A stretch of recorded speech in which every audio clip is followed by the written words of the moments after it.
Daly, please. The starting point of this discussion has to be, in my opinion, that water is a human right, access to which should be based on need rather than ability to pay.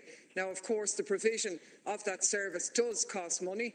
We know that because we paid for it through a central taxation system in this country. And the idea that water will be treated as a commodity to be profited from is one that is absolutely reprehensible to most citizens in this state, because they're not stupid. They know the experience of privatisation has been an incredibly bitter one, in some instances forcing the renationalisation of the service later on because such a hames of it was made. In Paris alone, when the city was forced to renationalise, they saved 35 million straight away. Because if you privatise a company, then it means the fat cat salaries, the bonuses and the profits have to be covered. And who pays for that? Well, the cost of that is borne by those who are levied the bills, but also by a creaking infrastructure that doesn't get the investment it deserves, because instead the money is diverted to those at the top.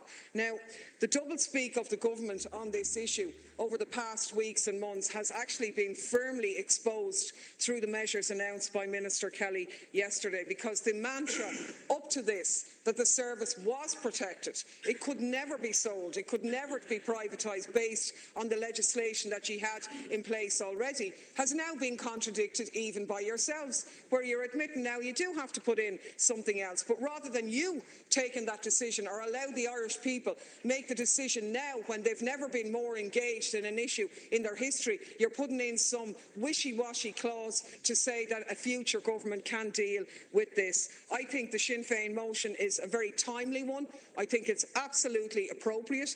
I think it's an interesting lesson that you would do well to remember, to remind yourself of what happened in Bolivia, where water privatisation resulted in a quadrupling of the price there. But not only that, the political fallout from the mishandling of the water situation in Bolivia resulted in a political transformation of that country. And I honestly think that our history will follow in its path. Thank you.